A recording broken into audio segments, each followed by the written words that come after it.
Okay, this is going to be part of the Madelyn Cotillion dress, and I'm actually coming back to improve upon a method for the machine embroidery. Before, when Angela and I were working on the machine embroidery, we were hooping up the wet and gone tacky and marking it like this. And this line is dark because we've used a Sharpie marker for you to see it in the video, but use a water-soluble marker. We made the mistake of using a lead pencil, which is very, very bad, and you will discover that when you try to wash it out. And it left all of these dark little pieces and little dark areas on my lace, which I had to scrub and scrub and scrub to wash out. So you don't want to fool with that. Make sure everything that you mark is with water-soluble pen or air erasable marker or something like that. So, lesson learned. Now, Betsy's with me, and I shared with her some difficulty we were having in lining up our motif points, the repeat points, and sometimes I had to go back and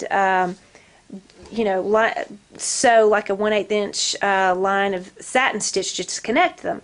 But she has a good solution for that problem, to where you can match those 2 points perfectly each and every time. Now what we were doing, Betsy, let me see that piece of fabric. We were going straight from, we were marking our netting fabric straight on the netting, nothing behind it. You see how flimsy it is. The problem was it was stretching a little. It's very hard to kind of control. And when we were going to the stabilizer, we would line it up and pull it this way and pull it this way and pull it this way, and we were just stretching it off center just slightly to where it wouldn't match up in the corner that we needed it to. And even if we tried very, very carefully and we just patted it on there, still I couldn't get a perfect match. So Betsy, why don't you tell them what you suggested that would work really great. And this is Betsy Eiler. Before you mark your fabric to place your templates along it, stabilize it. And what's the stabilizer that's this is wet and gone stabilizer. Use the same stabilizer that you're going to use in the hoop. And it's tacky here and not back here. Okay. The stabilizer also has a little bit of stretch to it. Yeah, I see that.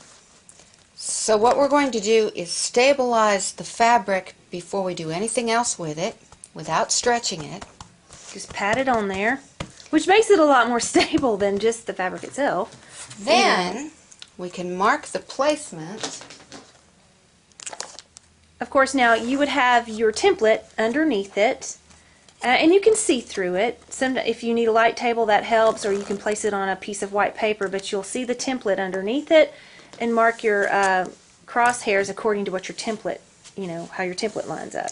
So there's a lot less stretch here. Yeah. Than there was with the fabric, but you can still see with only one layer of stabilizer, you do still have some stretch. But you have to pull it. With this though, you're gently placing it into the hoop, whereas before, even if you gently placed it, it was stretching and pulling out of shape. But you have to pull that stabilizer to get it to stretch, so it's going to give it a little bit more control with the stabilizer underneath it. Now, to help you keep the stabilizer stable. We've hooped the stabilizer on a different grain, on an opposite grain. Let's see, this is how it's... Yes, yeah.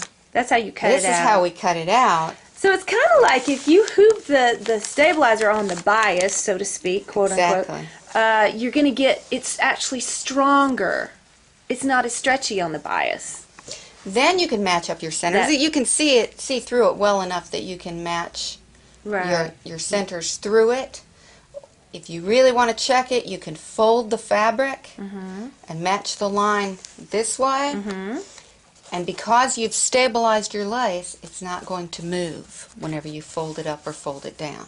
And another fail-safe you explained to me on the machine was that we could use the knob, the flywheel, excuse me. And we can put the flywheels, we can roll that needle straight down to see, once we've lined it up on the machine, and to find out where that needle is going to hit and if it's going to hit our point. And if not, we can adjust it in the machine using the screen, and then the machine will adjust the motif to sew out where we tell it to, which I wasn't really experienced enough with the machine to know that at the time, but we're using the Baby Lock Embroidery Professional, and it will do that for you.